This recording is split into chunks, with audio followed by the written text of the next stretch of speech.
வணக்கம். இந்த வீடியோவை முழுசா பாருங்க. பார்த்துட்டு உங்க கருத்துக்களை கமெண்ட்ல பதிவு பண்ணுங்க. இந்த வீடியோ உங்களுக்கு பிடிச்சிருந்தா பாட்டன் பாட்டி சேனலுக்கு சப்ஸ்கிரைப் பண்ணுங்க. அப்படியே அருகில் உள்ள பெல் பட்டனை தவறாம கிளிக் பண்ணிக்கணும்.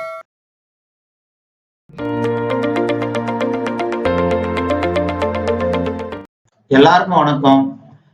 இன்னைக்கு கோதுமை மாவுல சுவையான பிஸ்கட் எப்படி செய்யறதுன்னு பார்க்கலாம் வாங்க. இதுக்கு 3 பொருளே போதும்.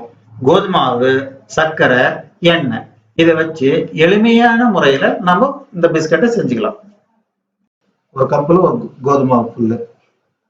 எந்த கப்புல நம்ம கோதுமை எடுக்கிறோமோ அதுல பாதி சர்க்கரை தூள் எடுக்கணும்.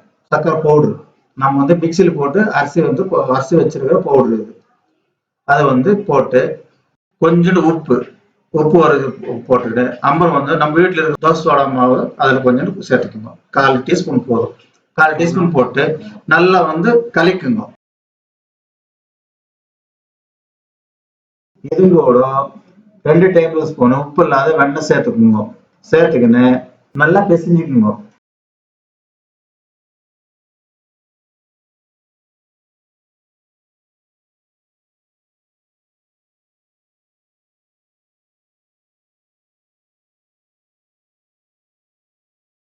தேவையான அளவுக்கு தண்ணி ஊற்றி பிசைஞ்சுக்கணும்.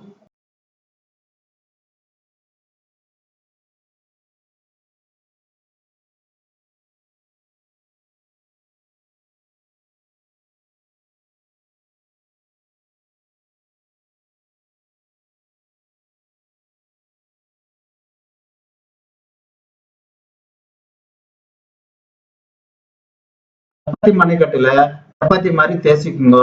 ரொம்ப மெலிசா தேய்க்காதீங்க. கொஞ்சம் மீடியமான ஒரு சைஸ்ல தேய்ச்சிங்க. அப்பதான் பிஸ்கட் நல்லா வரும்.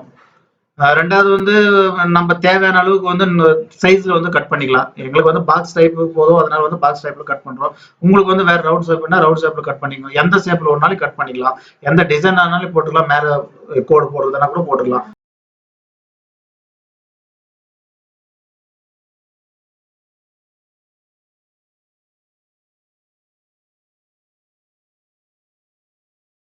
எண்ணெய் சூடாகுமே நம்ம கட் பண்ணி வச்சிருக்கிற பிஸ்கெட்டை எண்ணெயில போட்டு பொரிக்கலாம்.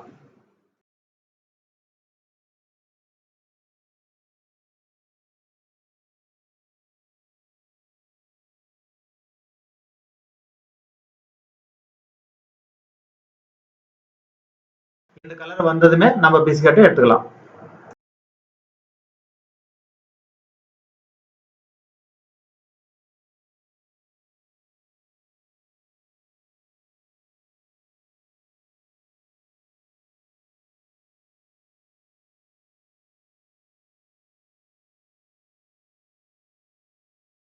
பிஸ்கட் ரெடி ஆயிடுச்சு.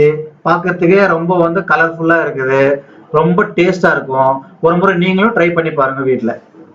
நன்றி, வணக்கம்.